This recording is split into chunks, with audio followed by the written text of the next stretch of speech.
अम्मा जी, ये पैसे आपकी अमानत थे।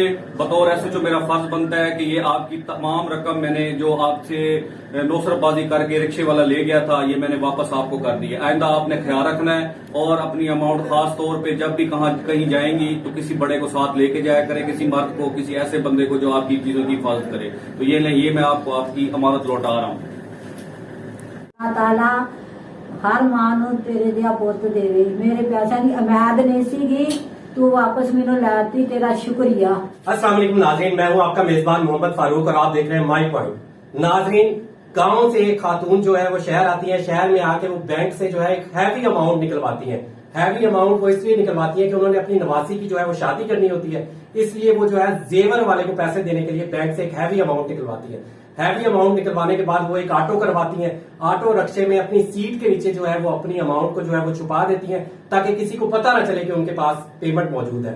इसके बाद जो है वो शेख ज़ायद हॉस्पिटल जाती है अपनी बेटी को मिलने के लिए, क्योंकि उनकी बेटी की तबीयत खराब होती है। ऑटो वाले को जो है वो बाहर खड़ा करके जाती है कि आप यहीं पे खड़े हो, मैं कुछ ही देर में वापस आती हूँ। जब वो खातून शेख ज़ायद हॉस्पिटल से बाहर आती है तो ना उन्हें वो रक्शे वाला दिखता है, ना उन्हें उनकी अमाउंट दिखती है। फिर ये खातून जो है एसएचओ सिटी ए डिवीजन के पास आती है। अच्छा एसएचओ साहब, ये बताइए कि आपने किस तरह रक्शे वाले को ट्रेस किया और फिर इन खातून की जो अमाउंट है इन्हें किस तरह वापस दिलवाई? जी बिल्कुल, ये खातून मेरे पास आई और उन्होंने कहा कि मेरी जिंदगी भर की जमा पूंजी थी बैंक में, तो वो मैंने कहीं देनी थी, तो मैंने निकलवाई। उसके बाद हॉस्पिटल चली गई और रिक्शे के अंदर मैंने सीट के नीचे छुपा के उसको रख दी। हॉस्पिटल गई तो मैं भूल गई कि मैंने वहाँ एक जो शॉपर था जिसमें मेरी अमाउंट थी वो भी उठा के जाऊं। तो वहाँ ये अपनी बच्ची की तीमारदारी करती रही हैं। वहां से जब वापस आई तो इनको ख्याल आया कि मेरा तो शॉपर था जिसमें वो पैसे थे, तो ना वो रिक्शे वाला इनको मिला है और ना ही जो है ना इनको उस अमाउंट का कहीं पता चला है। तो ये फौरन हमारे पास आई हैं। उसके बाद सबसे पहले हमने बैंक से तस्दीक की है जहां से इन्होंने अमाउंट निकलवाई है। वहां से फिर हमने रिक्शे का नंबर जो सीसीटीवी कैमरा जात हमें मिले हैं और इसके अलावा सेफ सिटी अथॉरिटी के जो कैमरे हैं वो हमें मिले हैं। वो हमने देख कर फिर रिक्शे वाले को मुख्तलिफ रक्षा यूनियन वालों की तरफ से ट्रेस कराया। ट्रेस कराने के बाद उस रिक्शे तक पहुंचे तो वो मजे से बैठा होटल पे चाय पी रहा था। तो हमने जाके उस रिक्शे वाले को पकड़ा और उसको कहा है कि भी तुम्हारे पास वो पैसे थे अम्मा के, वो कहाँ हैं? तो वो खुद परेशान हो गया, जो मैंने तो कोई पैसे नहीं उठाए और ना ही मैं कहीं, मैं तो देखे मैं वहाँ, अम्मा जी लेट हो गई थी हॉस्पिटल में, तो मैं वहां से चला गया क्योंकि उन्होंने मुझे किराया दे दिया था, मैं चला गया। लेकिन फिर हमने जाके भी रिक्शे की जब तलाशी ली है तो वो सीट के नीचे वैसे ही पैसे पड़े हुए थे। ना ये बात रिक्शे वाले को पता चली और ना ही किसी और को। तो ये अमाउंट रिकवर करके हमने ये अम्मा जी के हैंड ओवर कर दी। अच्छा सर, ये बताएं कि आपके पास काफी सारे केसेस आते हैं, क्या वजह है कि आपने पहली तरजीह दी इन खातून के जो केस को है? क्या ऐसी वजह थी कि आपने पहले नंबर पे इन खातून का केस लगाया और इसी केस पे जो है आपने फर्दर काम शुरू किया?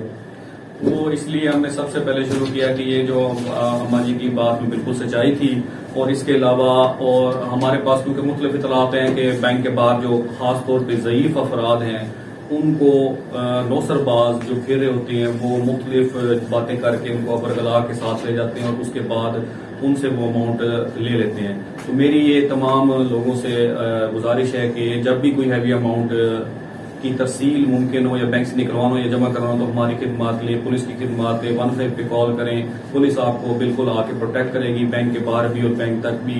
इसके अलावा ये है कि जहां तक आपने रकम पहुंचानी है उस सिलसिले में भी पुलिस की खिदमात फ्री ऑफ कॉस्ट दे सकते हैं। हमारे डीपीओ साहब ने इस मसले में खास तौर पर हमें खास हिदायत दी हुई है। हाँ जी बिल्कुल, आपने एसएचओ सिटी फरहान हुसैन की बात सुनी। इनका कहना है कि अम्मा जी की बात में जो थी सच्चाई थी, सच्चाई के पीछे जो है मैंने इस केस पे जो है फौरन एक्शन लिया और अम्मा जी की जो रकम है वो बरामद करवाई। इसके अलावा इनका ये भी कहना है कि अगर आपने कहीं रकम की तरसील के लिए जाना हो तो आप लाजमन पुलिस को इन्फॉर्म करें, पुलिस जो है आपको आपके मुतल्लिका मुकाम तक पहुंचाएगी। इसी के साथ माई पॉइंट से अपने मेजबान मोहम्मद फारूक को इजाजत दीजिए। अल्लाह हाफिज।